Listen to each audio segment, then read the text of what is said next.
Hoy en 60 minutos, ¿qué es el trotskismo?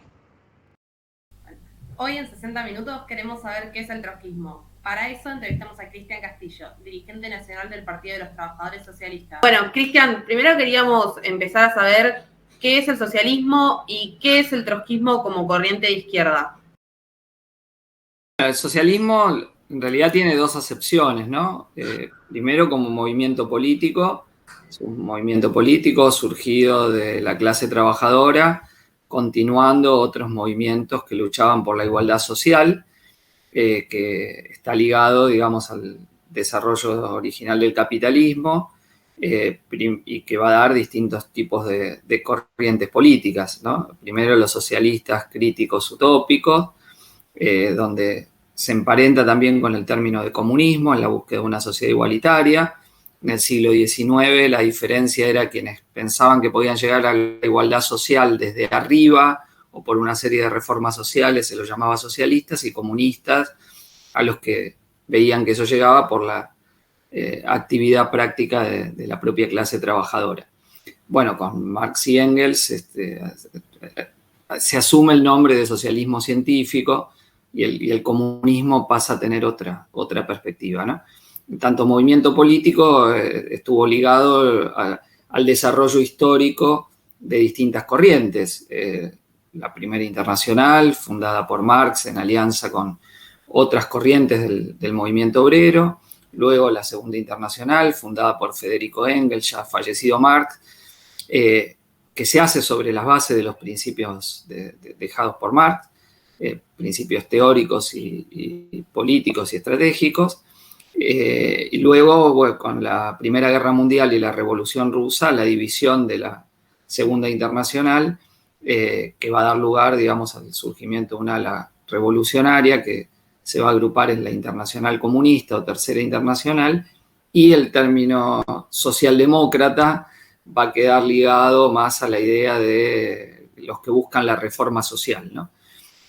Bueno, pero también, digamos, la tradición comunista frente a la burocratización del primer Estado obrero de la historia, de la Unión Soviética, va a dar lugar también a diversas corrientes y en particular al comunismo oficial identificado con Stalin y el régimen burocrático, y la principal oposición que va a surgir, que va a ser la oposición de izquierda, luego la Cuarta Internacional, vinculada al nombre de Trotsky, ¿no? Entonces, digo, para ligar las dos preguntas, ¿no? El término socialismo y el origen del trotskismo está ligado. El trotskismo es una corriente surgida dentro de la lucha de clase y de organización del movimiento obrero, originalmente como oposición a la burocratización del Estado obrero soviético y como intento de mantener la continuidad revolucionaria del marxismo frente a su degeneración por parte del comunismo oficial dominante en la Unión Soviética y su extensión internacional. Ahora, el concepto de socialismo también tiene otra acepción que se refiere al tipo de sociedad, ¿no? El tipo de modo de producción. Marx, sabido, organiza las sociedades en diversos modos de producción. El comunismo primitivo, el esclavismo, el feudalismo, el capitalismo, el modo de producción asiático, y proyecta, digamos, un tipo de organización social cuya primera fase será la sociedad socialista y luego la sociedad comunista, una sociedad donde no habrá ni explotación ni opresión, y la realización de las personas podrá ser mucho más plena en tanto no esté subordinado a formas de explotación y por ende alienación. Es una sociedad donde tiendan a desaparecer las clases sociales, el Estado y obviamente el mercado, ¿no? Organizada sobre la base de originalmente la planificación democrática de la economía. Ahora, en Marx, la llegada a este tipo de sociedad no era un momento automático, no es que una revolución social automáticamente produce esto, sino abre toda una fase histórica que Marx resumía con el término dictadura del proletariado o un Estado de los trabajadores, que, el término dictadura se refería a qué clase domina a otra, no a un gobierno dictatorial en el sentido de un gobierno con concentración del poder en una persona o una organización política. Tal es así que podía ser sinónimo de democracia de los trabajadores, pero aludía a qué clase dominaba, ¿no? Así como toda sociedad capitalista es una dictadura del capital, aunque tenga formas democráticas o formas directamente dictatoriales, esta idea, esta referencia de Marx es a qué clase domina, ¿no? Pero nos habla de toda una fase histórica en la cual se van haciendo las transformaciones sociales para permitir llegar a la igualdad social. Y que una vez conseguida la igualdad social no hay necesidad de un aparato de opresión como es el Estado y permite pasar, Marx lo dice poéticamente, del reino de la necesidad al reino de la libertad, ¿no? O sea, los recursos generados por la humanidad no están al servicio de que unos los concentren mientras en el otro polo se concentra la miseria, sino que están al servicio de la realización plena de toda la humanidad. En ese periodo de transición, lo que lo caracteriza es la planificación de los recursos económicos, no en función de la valorización del capital, como ocurre en el capitalismo, sino en función de satisfacer las necesidades sociales. Es decir, es un criterio completamente distinto de asignación de los recursos existentes en relación a lo que prima en el capitalismo. O sea, para explicarlo sencillamente, hoy si se construyen viviendas es porque a los empresarios capitalistas ese negocio les resulta redituable. Y si ya no se construyen viviendas. En una sociedad de transición diríamos, che, ¿cuántas viviendas hacen falta? ¿Qué recursos tenemos? Las construimos. No para que alguien obtenga ganancia a partir de satisfacer esa necesidad, sino para satisfacer la necesidad.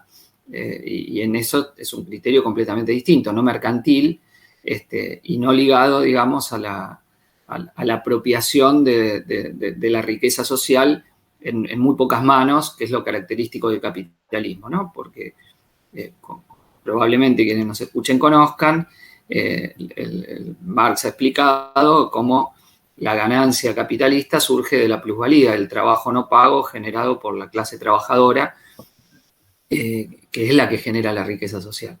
Entonces es un sistema de explotación como antes lo fue el feudalismo o el esclavismo, donde el trabajo no pago de la clase obrera es la fuente de donde surge la ganancia del capital.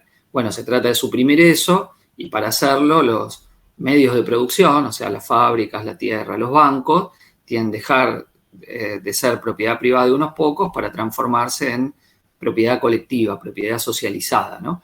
Y que lo que el capitalismo ha hecho, que es una enorme socialización del trabajo, o sea, hoy las cosas que se producen en la sociedad no las hacen individuos aislados, separados unos de otros, para su propio consumo, para venderlos en el mercado, sino a partir de una enorme actividad cooperativa, que claramente traspasa la frontera, ¿no?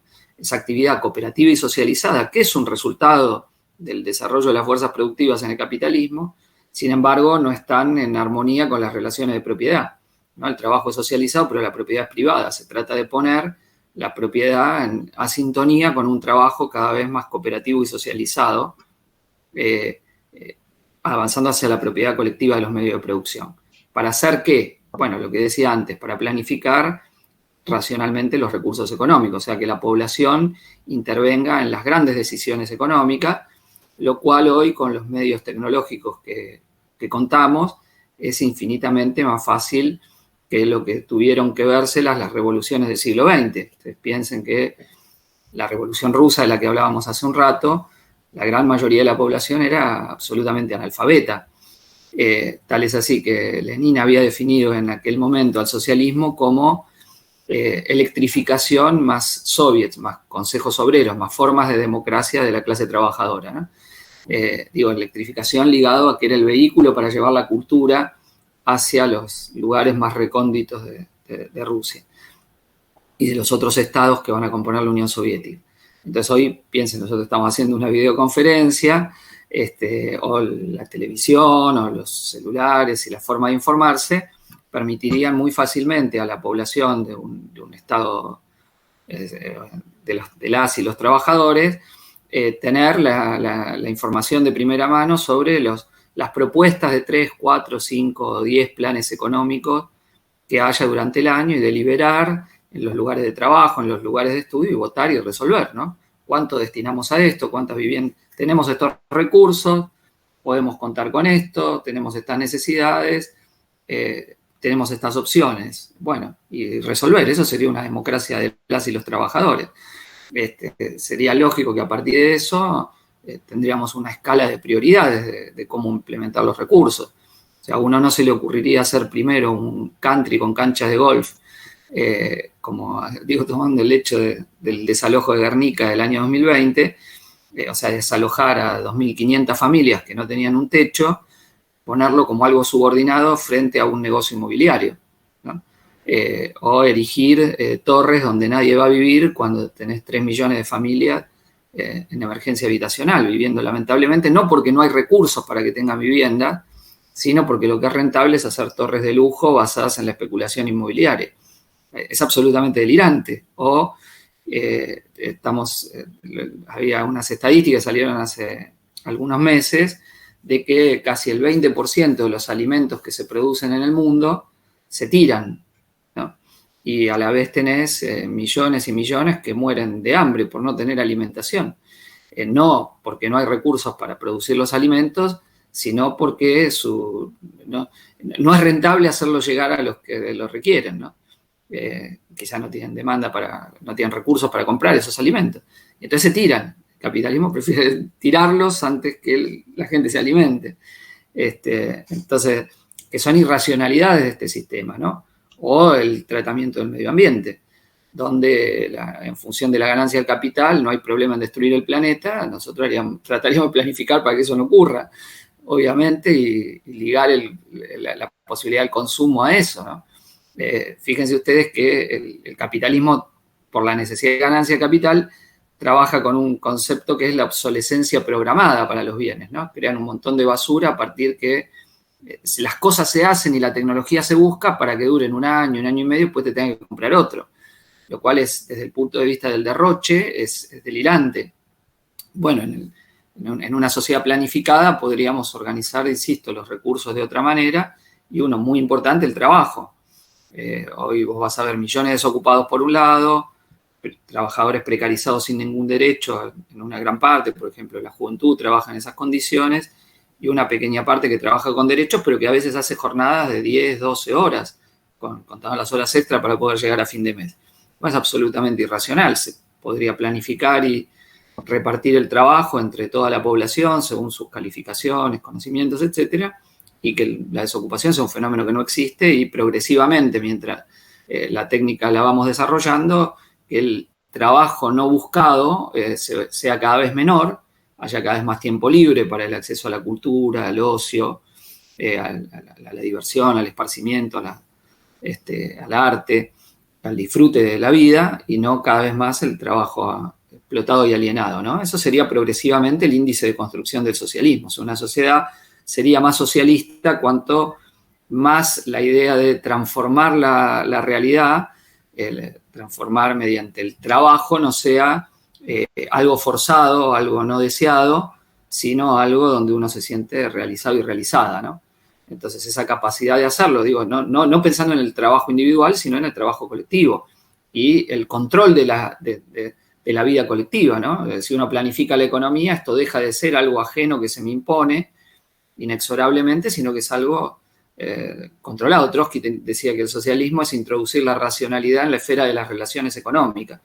Bueno, eso creo que es una muy linda definición para pensar lo que sería un modo de producción alternativo. Entonces, sintetizando, el término socialismo tiene estas dos acepciones: pensarlo como un movimiento político que busca, digamos, suprimir el orden capitalista y construir una sociedad igualitaria, y ligado a un sujeto social con la capacidad de hacer eso, que es la clase trabajadora, y a la vez es un concepto que usamos para hablar de un tipo de organización social, ¿no?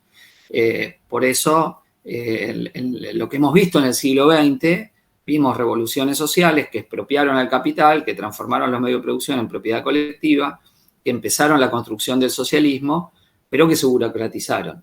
Y entonces no lograron construir plenamente una sociedad socialista o comunista, más allá que se lo llamaba sociedades comunistas, y que en el caso de la Unión Soviética, en la década de 1960, pretendía haber ya estado en el umbral de la sociedad comunista, ¿no? Lo cual era un sinsentido, porque si vos llegás al comunismo es que no necesitas el Estado. Y acá hago una última aclaración que es importante, que de Marx en adelante se pensaba siempre el comunismo como una sociedad a escala planetaria. ¿Por qué? Bueno, porque las fuerzas productivas desarrolladas por el capitalismo funcionan en una escala universal. El capitalismo no es una suma de economías nacionales, sino que es un sistema global. Entonces, una sociedad que supere a la existente hereda esa globalidad del capitalismo.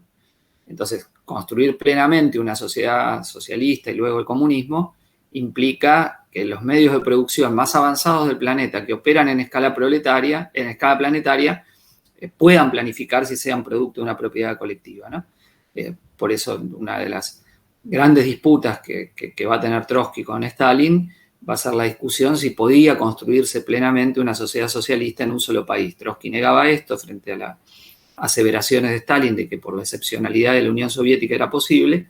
Pasado el tiempo, creo que la tesis de Trotsky se mostró fuerte, se mostró correcta. Eso no quita que vos, en distintos países, podés empezar la construcción de una sociedad socialista. Una revolución social propia de la burguesía te permite ir planificando la economía de otra manera, con una lógica totalmente distinta a la que tiene el dominio capitalista. Pero sabés que eso está ligado al desarrollo de otras revoluciones y sobre todo a liquidar el capitalismo en el centro, ¿no? En los países centrales que cuentan con las principales fuerzas productivas, lo cual te permitiría avanzar mucho más rápidamente, ¿no? Bueno. Teniendo en cuenta todo este tema que estabas hablando de la Unión Soviética y sobre Trotsky y Stalin, queríamos consultarte precisamente sobre eso, sobre esta primera revolución obrera, sobre su proceso histórico, qué balance hacen de la URSS, cuál sería el papel de Trotsky en esta revolución y tanto a posteriori de la revolución, y cómo considerás todo esto respecto a las otras revoluciones del siglo XX, ya sea China, Cuba, Vietnam. Esa es la primera revolución socialista victoriosa de la historia, ¿no? Tiene lugar en octubre, noviembre, según el calendario que usemos, de 1917, y continúa una experiencia anterior, que fue la de la Comuna de París, de marzo de 1871, marzo-mayo de 1871, pero que fue en los términos de una ciudad y digamos, no tiene obviamente la envergadura de la Unión Soviética, dura 71 días y no tenía una dirección con la claridad para qué es lo que buscaba, ¿no? Pero había sido la gran experiencia, Marx decía, la forma al fin hallada de la dictadura del proletariado, que era un lío bárbaro. O sea, ahí se ve que Marx no pensaba con el término dictadura en un gobierno a lo Stalin, sino en otra cosa, sino en la dominación social de la clase obrera sobre los capitalistas. Pero la Revolución Rusa se hace partiendo de esa experiencia, ¿no? Como un proceso histórico en el cual un Estado absolutista como era el zarismo, pero ya sobre una formación social de conjunto capitalista, es la clase obrera la que lo voltea, pese a ser una minoría de la sociedad. La mayoría de la sociedad rusa era campesina, en una alianza obrero-campesina. Y es una gesta impresionante. O sea, uno más lo lee y más ve la enormidad de lo que hicieron los entonces llamados bolcheviques con la dirección de Lenin y Trotsky. O sea, en medio de la guerra, haber logrado que las masas obreras y campesinas, y muchas de ellas en el ejército, se dieran vuelta y terminaran conquistando el poder, ¿no? Es sabido que esa revolución tiene dos fases: la revolución de febrero, donde cae el zar, y la revolución de octubre del mismo año, en donde los bolcheviques se hacen de la mayoría de algo que había surgido, una institución, o sea, Rusia tiene un proceso revolucionario en 1905 primero, que es abortado, y luego en 1917, ¿no? Al final de la Primera Guerra Mundial. En 1905 había surgido una creación de la clase obrera que es lo que se llama el Soviet. ¿Qué es el Soviet? Una reunión de delegados obreros de distintas actividades, no como un gremio, por ejemplo, los docentes que comparten una actividad común, o los metalúrgicos, o los demás, sino una reunión de delegados de las principales fábricas y establecimientos en este caso era de toda la ciudad de San Petersburgo. El Soviet de Petrogrado, ¿no? Que después es el nombre que toma San Petersburgo después de febrero. Entonces, el Soviet en ruso nada más quiere decir Consejo Soviet, así como bolchevique solo quiere decir mayoría, por una división que hay en el Partido Socialdemócrata Ruso y que deja un sector minoritario que quiere decir menchevique, minoría, y bolchevique, mayoría. Pero después esos dos términos tienen otra acepción histórica, ¿no? Bolchevique es sinónimo de revolucionario consecuente, menchevique de más reformista, digamos, ¿no? Y conciliador. Ese es el sentido que van adquiriendo los términos más allá de su etimología original. Y soviet quiere decir consejo. Y esa va a ser la base de del nuevo Estado soviético. Así como la burguesía dio el parlamento en su origen histórico, enfrentando a los regímenes feudales y absolutistas, el proletariado creó otra forma de democracia, que es el soviet, donde se discutía y se resuelve no solamente mediante los temas de leyes, como es el Parlamento actual, sino donde se decide sobre todo qué se hace con la economía, la guerra, la paz. Esa decisión, digamos, es otro sistema de Estado, un tipo de Estado distinto, adaptado no a que una minoría mantenga la explotación de la mayoría, como es el Estado capitalista, sino a que la mayoría social de obreros y campesinos, en el caso de Rusia, ejerzan su dominación sobre la burguesía, ¿no? Y vayan construyendo el socialismo, que tiene distintas características. El armamento pasa a ser el armamento del pueblo en un sistema de milicias y luego con ejército permanente también para la defensa de la externa, pero es el pueblo en armas a partir de sus organizaciones, la centralización de funciones ejecutivas y legislativas, el hecho que todo funcionario cobre como un trabajador promedio, eso es una herencia de la Comuna de París, y mecanismos de revocabilidad y de elección permanente ante el soviet. Esto te permite tener mucha más sensibilidad de lo que va pasando en la sociedad, ¿no? Entonces es un medio a la vez. El soviet surgió como organismo de lucha para pelear por el poder y luego como institución, digamos, del nuevo Estado, ¿no?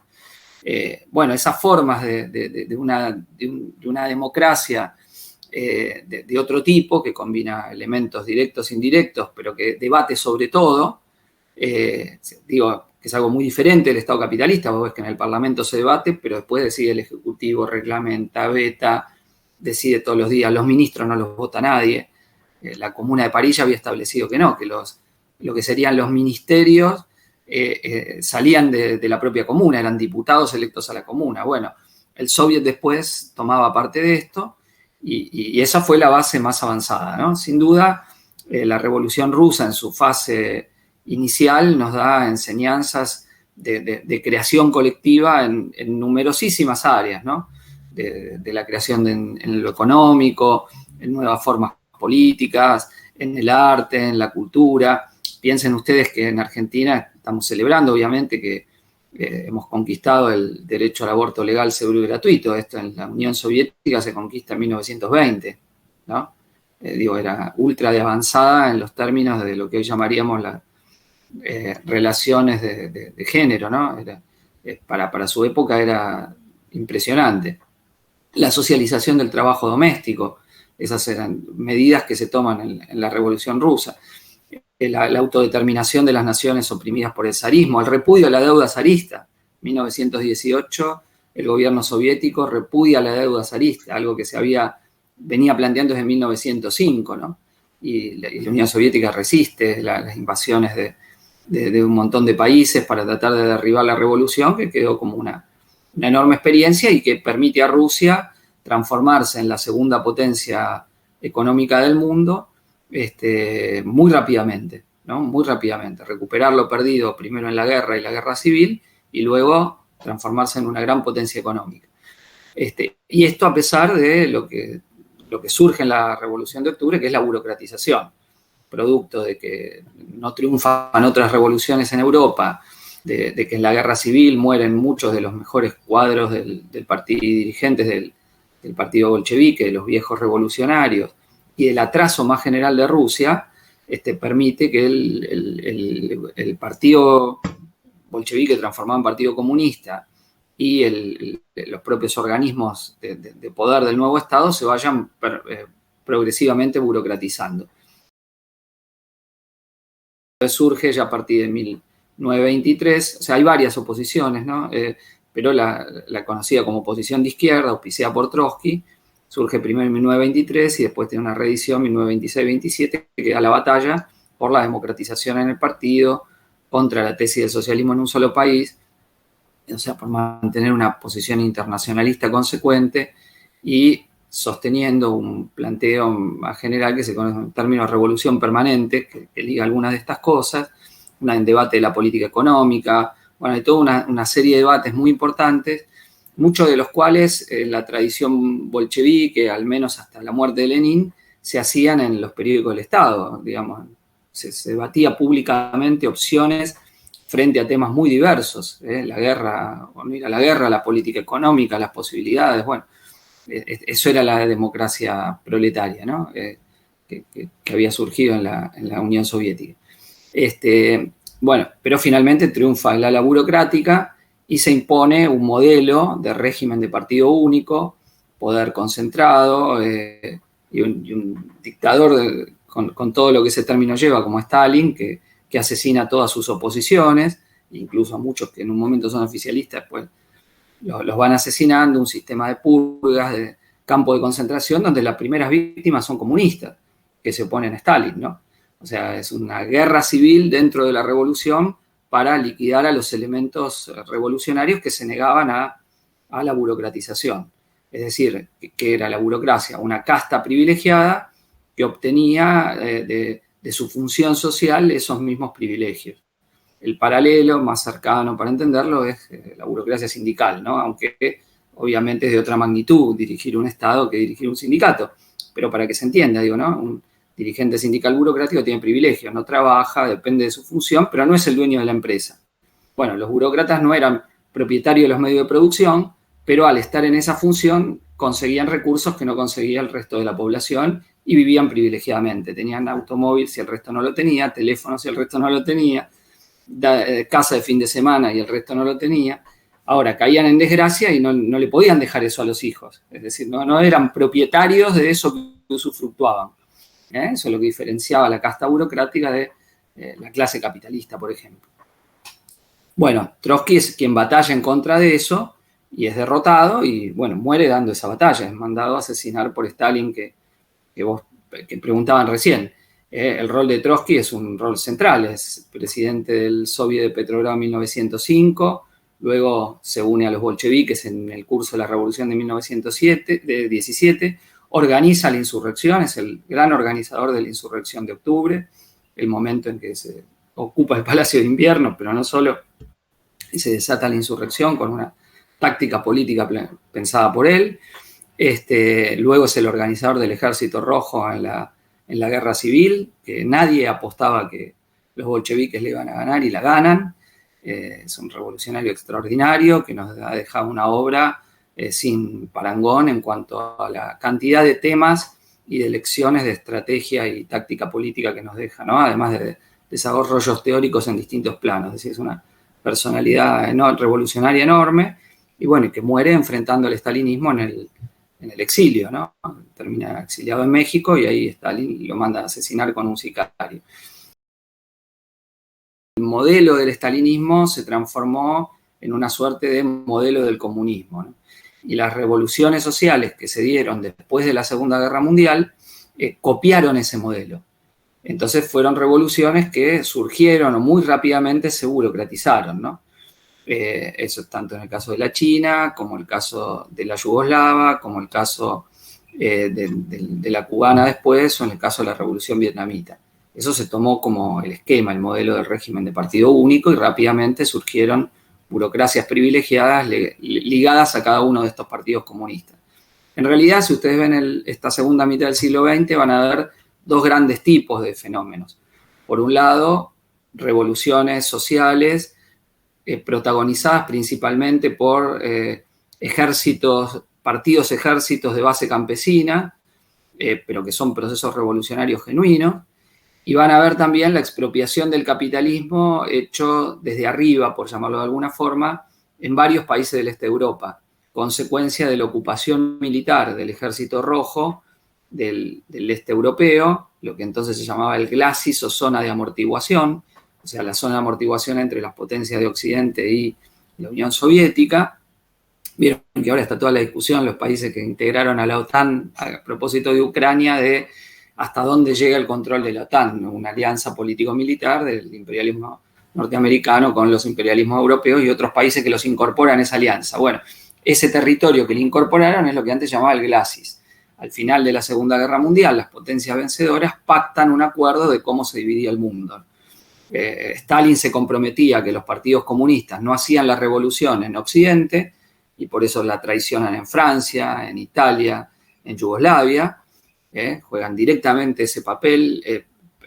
Quería Stalin en Yugoslavia, pero no lo puede cumplir, digamos, se le revela al mariscal Tito y triunfa la revolución ahí. Y Grecia, digo, los tres países son Grecia, Francia e Italia, y a cambio de eso le permiten controlar el este de Europa al Ejército Rojo. Primero, cuando todavía estaba en buenas relaciones con Estados Unidos, mantienen las relaciones capitalistas, y cuando se lanza la Guerra Fría, el capital es expropiado, pero prácticamente sin gran intervención del movimiento de masas, prácticamente desde arriba. Entonces tenemos esos dos modelos de cómo el capitalismo es expropiado durante el siglo XX, después de la Revolución Rusa, ¿no? No vamos a ver, digo, revolución con centralidad obrera, con otros organismos tipo soviets triunfantes, como fue la Revolución Rusa. De hecho, fenómenos parecidos a los soviets, consejos obreros, sí vamos a ver en la dinámica de muchos procesos revolucionarios. Y en desafíos también que hubo en algunos de esos países a la burocracia, por ejemplo en Hungría en 1956, donde termina aplastado ese proceso que luchaba por la democracia obrera, que había dado lugar a consejos obreros de estudiantes, de obreros y soldados, aplastados por la intervención de los tanques rusos que retornan el poder a la burocracia, ¿no? Un intento de democratización dentro del Estado húngaro. Entonces, por eso, desde este punto de vista, esa revolución, que fueron grandes revoluciones que expropiaron a los capitalistas y en ese sentido fueron revoluciones socialistas, pero no dan lugar a formas de democracia obrera que uno pueda reivindicar superior a lo que fueron los soviets, sino son infinitamente inferiores, ¿no? Y entonces, de eso se valió el capitalismo para desacreditar la idea del comunismo y del socialismo, ¿no? Es decir, ahí hay totalitarismo, control burocrático desde arriba, etcétera, etcétera.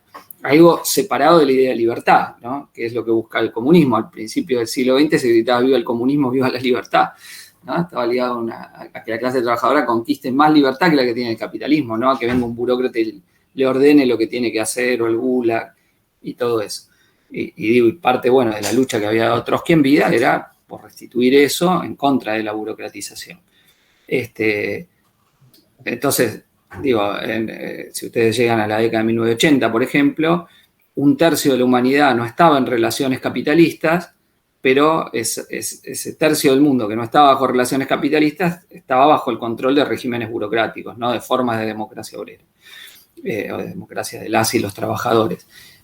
Bueno, y eso después se pagó, porque efectivamente la transformación de todos los aspectos de la vida social que trae consigo la perspectiva de una revolución, no se veía liquidada, o sea, se conquistaban aspectos económicos sociales más igualitarios. Por ejemplo, en esa sociedad no había desocupación, era un fenómeno extinguido, todo el mundo tenía el derecho a tener un trabajo, muchas conquistas económico-sociales, pero no venían acompañados del autodestino, el destino autogobernado por parte de las propias trabajadoras y trabajadores, ¿no?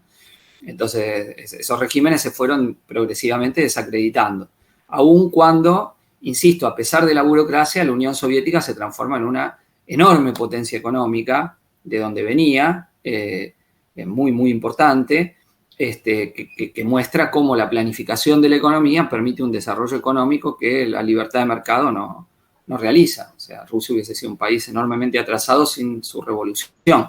Lo que hoy, incluso como Rusia capitalista, después de la restauración capitalista, mantiene, es en gran medida una herencia de lo que conquistó con la revolución. Y eso es muy importante. Y la propia China, donde la restauración del capitalismo fue de otra forma, tampoco se puede entender su lugar en el mundo sin la victoria de la revolución de 1949, ¿no? Eso es muy importante porque todo lo que ha sido el neoliberalismo nos ha tratado de meter la idea de que no hay alternativa y que ellos son, el capital es la única forma de crear riqueza, etc. Bueno, eso no es así. Una cuestión es entender los límites que han tenido las revoluciones del siglo XX y otra no ver lo que habían conquistado, ¿no? Entonces, después, obviamente, la planificación económica degeneró en planificación burocrática y se transforma en otra cosa. Pero no hay que dejar de tomar en cuenta que estados muy atrasados se modernizan rápidamente a partir de la centralización de los medios de producción y la expropiación de los capitalistas, ¿no? Porque ellos justamente quieren negar las virtudes que tiene la expropiación del capital. Porque ya que estabas hablando de todo lo que son las revoluciones en distintos países, quería preguntarte en relación a nuestro país, que la principal corriente socialista hoy en Argentina es el trotskismo. ¿Vos considerás que es así por algún motivo en especial? ¿Es algo particular de Argentina o vos lo ves más a nivel global como dirigente? El predominio que tiene dentro de la izquierda corriente que nos reivindicamos de la herencia de Trotsky no hay en otros lugares en la actualidad. Sí, el movimiento trotskista, la muerte de Trotsky, tuvo influencia en distintos países y se fue dividiendo en distintas tendencias, ¿no? En Argentina, por una serie de cuestiones, se transformó en la principal referencia de la izquierda, porque otros sectores que reivindicaban alguna tradición de izquierda terminaron fagocitados por el peronismo. Esa es la realidad. Si vos ves actualmente, por ejemplo, en el Frente de Todos hay corrientes que reivindican el maoísmo, el Partido Comunista Revolucionario, el viejo Partido Comunista ligado a la Unión Soviética, que fue importante en Argentina y después se fue liquidando, también está dentro del Frente de Todos. Corrientes que decían otra tradición, que era la autonomista, terminaron mayoritariamente también en el Frente de Todos, digamos, todo fagocitado por el peronismo. Y lo que logramos construir en la izquierda, mi partido, digo, el PTS y los otros partidos que componemos el Frente de Izquierda Unidad, nos reivindicamos de la herencia trotskista, en tanto planteamos que la clase obrera no tiene que subordinarse a la burguesía nacional, sino que un camino independiente para el conjunto del país solo se puede encarar si la dirección está en manos de las y los trabajadores, ¿no? Esa idea de que tenemos que pelear no por reformas en el sistema, sino por un cambio de sistema y por un gobierno de las y las trabajadores, solo lo plantea la tradición trotskista en Argentina y alguna otra corriente, pero que tiene un papel secundario, ¿no? Pero está muy ligado a la posibilidad de superar el capitalismo. Gran parte de toda la izquierda mundial ha renunciado a la posibilidad de liquidar el capitalismo y solo plantea su administración y alguna medida de alguna reforma muy, muy parcial. De hecho, la gran mayoría de la izquierda se hizo neoliberal primero y aplicó las políticas neoliberales, por ejemplo, en España, en Francia. Otros asumieron que no se podía hacer otra cosa. El laborismo británico se transformó en el New Labour, aceptando los parámetros de Thatcher. Y después, en América Latina, vimos lo que los kirchneristas llaman la década ganada, gobiernos que se dicen progresistas, que pueden hacer alguna reforma o mejora parcial en los ingresos, pero que de ninguna manera quieren cambiar el orden social de conjunto. Entonces, en Argentina hay una izquierda que sí se plantea eso y que, bueno, que somos quienes estamos nucleados en el Frente de Izquierda, y creo que una tradición de lucha de la clase obrera en parte explica eso, ¿no? A pesar que nosotros tuvimos una derrota histórica muy importante con, obviamente, el genocidio y la dictadura cívico-militar, la clase trabajadora mantuvo una capacidad de lucha y organización que no logró tener en otros países, ¿no? Por ejemplo, Chile, la dictadura destruyó mucho más al movimiento obrero que lo que la destruye en Argentina, pese a que acá el genocidio es terrible y liquida a toda la vanguardia militante que por una u otra vía se planteaba hacer la revolución social. Y esa presencia de lucha de la clase obrera le ha dado a una corriente que se reivindica de la clase trabajadora, como es el trotskismo, un peso importante. Obviamente no desde una perspectiva economicista, esta centralidad de la clase trabajadora que reivindicamos, que partimos de la herencia del trotskismo, sino de partir de una situación potencial objetiva que tiene la clase trabajadora, que es que puede paralizar y controlar los trenes, los subtes, los aviones, la producción de las fábricas, las escuelas. O sea, tiene una fuerza social que no tiene ninguna otra clase social. Y eso es lo que le da esa posible centralidad en la lucha contra el capitalismo. Eso no quita que para lograr triunfar la clase obrera tiene que articularse con distintos movimientos de lucha y pelear por darle una perspectiva anticapitalista, ¿no? Obviamente, el movimiento de mujeres, donde conviven distintas corrientes, ¿no? Que reivindican la lucha contra el patriarcado capitalista, desde feministas liberales hasta nuestras compañeras que de conjunto lo somos como definición política, feministas socialistas, en el sentido que ligamos la lucha contra la opresión de la mujer a la lucha por terminar con toda forma de opresión social y de desigualdad, es decir, la lucha por el socialismo. Lo mismo la lucha socioambiental, donde hay quienes piensan que con una serie de reformas se puede evitar el desastre planetario y quienes decimos que la crisis ecológica o triunfa una revolución social que liquida el capitalismo o nos las vamos a ver en muchos problemas más temprano que tarde. U otros movimientos de lucha a los cuales tratamos de articular y ligarlos, pero partiendo de esta situación objetiva real que tiene la clase trabajadora en su multitud de formas. Insisto, nosotros consideramos clase trabajadora a toda persona que se ve obligada a vender su fuerza de trabajo a cambio de un salario y a sus relaciones familiares, ¿no? Y a quienes conviven con esa persona. Independientemente de cómo lo hagan, si lo hacen precariamente, es decir, en la informalidad, o lo hacen en la formalidad, si tienen derecho o no tienen derecho, si está ocupada o desocupada. Todas estas son fracciones para nosotros de una clase que es la mayoría de la sociedad, que uniéndose a todos los sectores oprimidos puede dar una alternativa de poder y que el poder no esté en manos de los grandes grupos económicos que controlan la economía nacional y que nos condenan a la decadencia permanente, sino que el poder pase a la clase trabajadora con otra forma. Eso solo se puede hacer con la movilización revolucionaria de las masas, tenemos claridad de eso, pero justamente lo que buscamos es hacerlo mediante la movilización de las masas y de la mayoría de la clase trabajadora. No puede ser algo que pongamos por un decreto ni por un dictat. Eso depende de una experiencia política y en Argentina en particular es la posibilidad de superar la experiencia histórica del peronismo, donde se identifica aún la mayoría de la clase obrera aún confusamente. O sea, que identifica que su mejora está ligada a la posibilidad de una redistribución un poco parcial de la renta y no a la liquidación del capitalismo.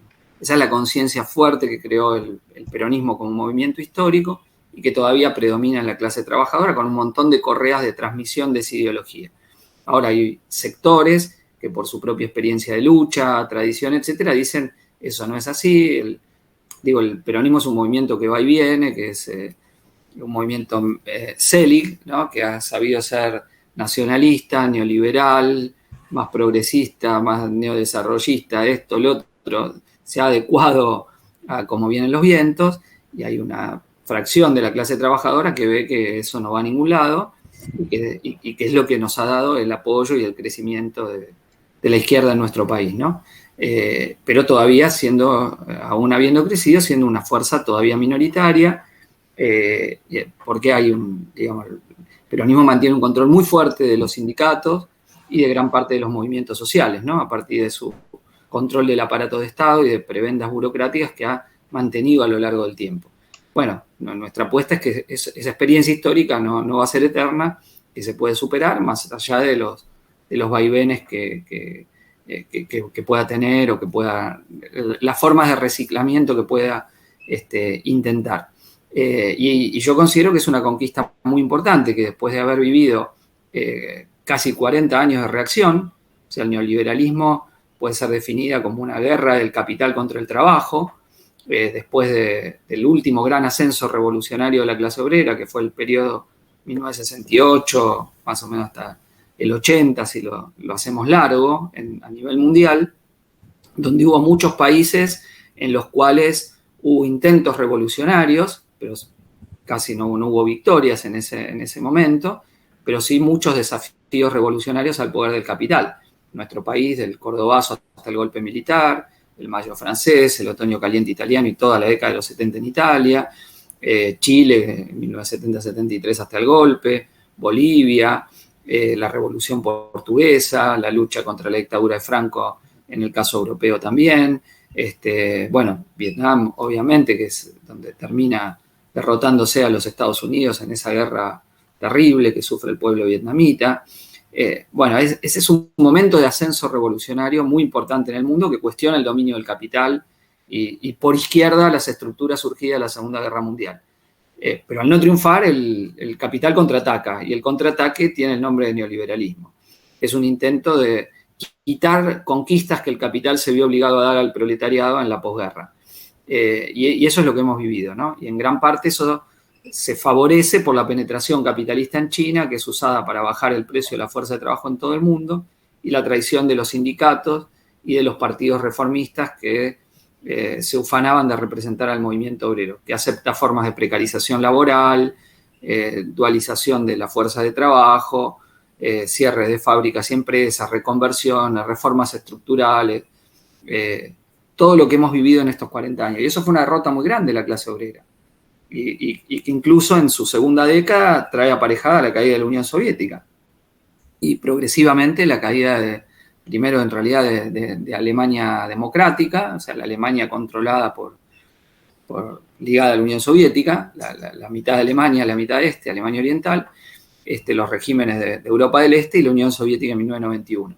Esa caída va a crear una ofensiva ideológica de la burguesía de que el socialismo no va más, no hay alternativa, eso lo decía Margaret Thatcher, que el neoliberalismo no era una opción, sino, ella decía, there is not alternative, se lo llamaba el pensamiento Tina, o sea, no hay alternativa a lo que yo hago, ¿no? Y eso es lo que se comió gran parte de la izquierda mundial, que aceptó eso. Incluso digo, en América Latina, ¿quiénes fueron los neoliberales después de las dictaduras?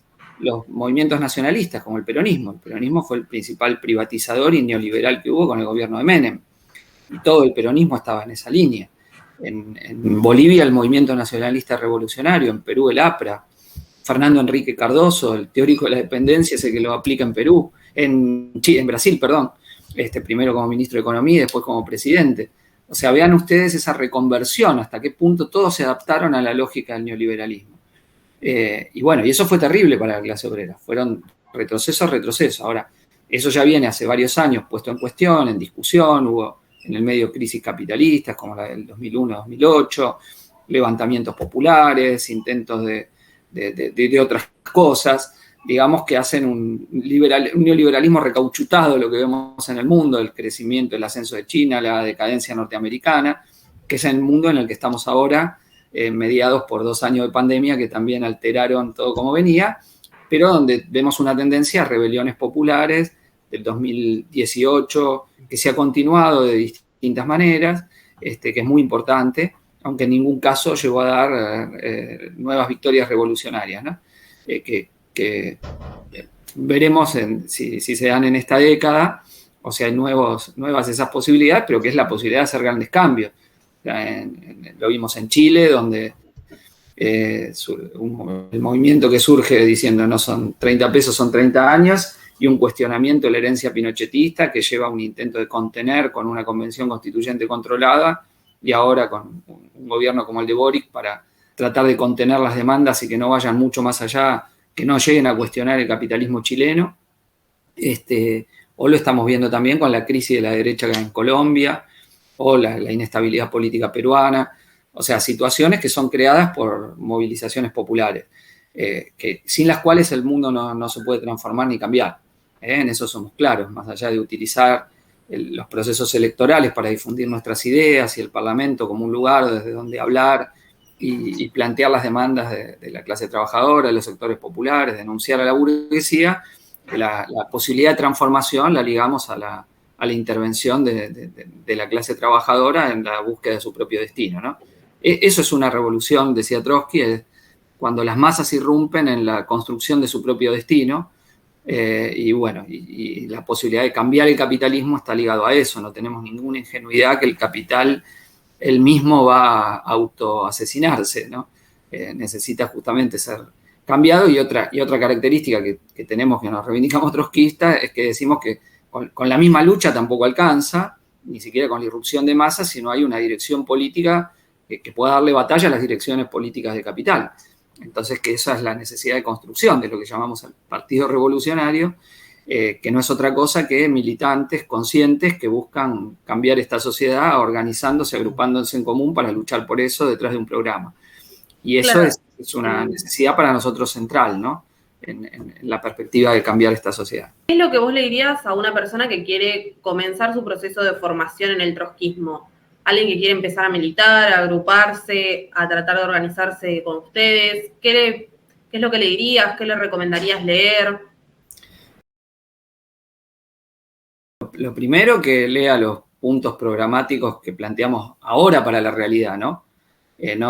O sea, yo creo que hay que partir de lo actual hacia lo histórico, no primero hacer como una especie de universidad histórica y después la lucha actual. Son las demandas para cambiar esta sociedad. Entonces, en ese sentido, documentos programáticos de mi partido, del PTS y comunes de Frente Izquierda son muy útiles para el que quiere ver qué sociedad alternativa planteamos. Y ahí sí, el otro aspecto que es, bueno, pero nosotros no salimos de la nada, nosotros reivindicamos una herencia, como siempre pongo un ejemplo, digo, el que quiere empezar de cero es como que alguien que estudia física ahora diga, che, no existió Newton, no existió Einstein, no existió nadie, empiezo yo. No, vos partís de esa herencia. Bueno, nosotros también partimos de una herencia y de las experiencias de lucha práctica y de construcción de ideas y teorías que ha hecho la clase trabajadora, el movimiento socialista a lo largo de su historia. Yo digo, el que quiere empezar a leer, entonces, el otro ciclo, al revés, si no lo leíste, tenés que leer el Manifiesto Comunista, no hay socialista que no pueda leer ese documento impresionante, si uno piensa, escrito en 1848, o fines de 1847, principios de 1848 por Marx y Engels, que es un documento fundacional del movimiento obrero moderno, es comunista, es clave. El Estado y la Revolución de Lenin, yo lo recomiendo, léanlo, es texto espectacular y didáctico, escrito entre febrero y octubre de 1917 y que además termina, como todo revolucionario quiere que termine un texto diciendo no lo puedo completar porque tengo que ir a hacer la revolución, pero en el medio nos deja páginas que son muy ilustrativas de esto que yo digo, que sería el estado de transición, la forma, la democracia de otro tipo, etcétera, muy importante. De Trotsky, si les tengo que decir libros para leer, bueno, su autobiografía es Mi vida, que es un texto apasionante, la historia de la Revolución Rusa, es espectacular, se lo comen, es apasionante leerlo. La Revolución Traicionada, o sea, la explicación de la degeneración burocrática de la Unión Soviética, yo creo que son textos fundamentales y programáticamente un texto del año 1938 sobre el cual se funda la Cuarta Internacional, pero que concentra la experiencia histórica de la clase obrera de muchos años, que es el llamado programa de transición, que es un texto que hay que leer situado, ¿no? En el medio, poco antes de comenzar la Guerra Mundial, en medio de un estancamiento económico que venía de la crisis del 30, pero que nos deja un método sobre el cual intervenir, que es justamente lo que Trotsky planteaba, pero que es una herencia programática que toma de la Tercera Internacional, que es el método que tiene el programa de transición, junto con planteos concretos frente a cómo estaba la lucha de clases en ese tiempo, ¿no? Todos estos textos no son para recitar como una Biblia. Nosotros los socialistas no somos, como etimológicamente, como en la religión judía que vamos, el Talmud, etcétera, etcétera. No son textos de ese tipo, sino son textos inspiradores para pensar frente a la realidad actual, ¿no? Que tenemos que ver que hay aspectos de todos estos textos que han sido históricamente superados y núcleos centrales que mantienen vigencia, ¿no? Sería ilógico querer ver en estos textos otra cosa más que eso, ¿no? Y repetir la letra de los textos en otras circunstancias. Pero permanentemente hay que hacer esa lectura de reapropiación de lo que estos textos nos dejan, pero que creo que son, en este caso, una formación política fundamental para todo militante contemporáneo, ¿no? Que quiera enfrentar, digamos, la realidad que tiene en cuanto a los clásicos, ¿no? Autores clásicos del movimiento marxista. Obvio que hay temas que hoy son centrales que no tenían esa centralidad. Es decir, el tema socioambiental tiene una centralidad hoy que no tenía incluso durante todo el siglo XX, o si quieren, hasta la década del 60 o principios del 70. No tenía esa centralidad, aunque hay elementos, digo, hay marxistas que han mostrado cómo en Marx esto era una preocupación, pero no tenía esta urgencia, ¿no? O el tema nuclear, de que hay armas nucleares, pasa a ser otro debate, y a tener otra centralidad en la cultura y en los temas que hay que responder. El tema de los pueblos originarios en nuestro continente y sus derechos, el tema del movimiento feminista desde que aparece, cómo integrarlo con los reclamos socialistas. Bueno, son todos temas que hacen y a los que tenemos que dar respuesta, o la fragmentación y precarización del trabajo, muchas veces existente, pero que hoy tiene una dimensión especial y particular, y sobre todo en la juventud trabajadora, ¿no? Cómo responder a eso y a las nuevas formas de explotación del trabajo desarrollado por la burguesía. O sea, es para inspirarnos, digo, y responder a estos temas que tenemos hoy, problemas geopolíticos novedosos, que es algo que hay que contestar. Pero yo leería esos textos clásicos, creo que son indispensables, dando una lista muy, muy somera, ¿no? Muy reducida, pero que me parecen claves para conocer, ¿no? También para recomendar algunos textos más contemporáneos, un trabajo de dos compañeros de militancia míos, de Matías Maiello y Emilio Albamonte, Estrategia Socialista y Arte Militar, que dan un panorama de muchos debates teóricos del siglo XX y lo que da el siglo XXI, de Juan Dalmaso, El marxismo de Gramsci y Hegemonía y lucha de clases, dos trabajos que tratan en el segundo de relacionar en parte la obra de Gramsci y de Trotsky, y en el primero que da una visión, una interpretación sobre los cuadernos de la cárcel, un texto tan importante del marxista italiano. Y más en general, desde nuestro partido del PTS impulsamos una editorial de ediciones del Instituto del Pensamiento Socialista que publica tanto trabajos de autores clásicos como elaboraciones propias que recomendamos a quienes quieran interesarse por las ideas socialistas, ¿no? Y también señalar que nosotros somos parte de una corriente internacional que impulsa una red de diarios, del cual en Argentina es La Izquierda Diario, que es donde muchas de las elaboraciones que realizamos, se pueden expresar ahí, e incluso algunos de documentos programáticos más recientes, y el suplemento Ideas de Izquierda, que está más dedicado a la elaboración teórica, y que también se pueden encontrar muchas de esas elaboraciones revisando lo que hemos publicado, ¿no? Justamente señalo esto para mostrar que el marxismo no es algo del pasado, sino que es algo que hay que actualizar permanentemente. Y en ese camino, como militantes marxistas contemporáneos, estamos empeñados con mis compañeros del PTS y los compañeros de otros países con los que compartimos una perspectiva de lucha común. Mencioné la revolución permanente por una cuestión, no por el concepto que sí, que hay que manejarlo, por lo menos yo lo creo fundamental. Yo escribí un texto en la revista Conflicto Social contando el texto y a qué alude, pero no lo mencioné porque el libro es un libro de debate muy particular de cómo se daba el debate entre los oposicionistas rusos a Stalin en ese momento. Pero sí la idea de que no hay liberación nacional, emancipación, si no hay una revolución dirigida por la clase obrera en los países periféricos, dependientes, coloniales, semicoloniales. Yo creo que es central. Hemos visto que el nacionalismo burgués no termina con la dominación imperialista, y creo que esa es una lección de todo el siglo XX y lo que va del siglo XXI, y a la vez que la revolución no se detiene en las fronteras nacionales, sino que hay que desarrollarla internacionalmente hasta liquidar el capitalismo en todo el globo. Esa es la base de nuestro internacionalismo.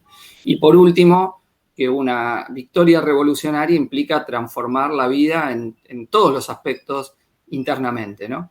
Y tender hacia la emancipación en el sentido más amplio de la palabra. Creo que esos niveles de la teoría de la revolución permanente, como la fórmula Trotsky, son centrales, nodales, y que alumbran toda nuestra práctica política. Bueno, desde La Caja esperamos haya sido de su agrado la entrevista. Si les gustó, denle like al video, compartan y comenten cualquier duda que les surja. Hasta la próxima y que tengan una muy buena semana.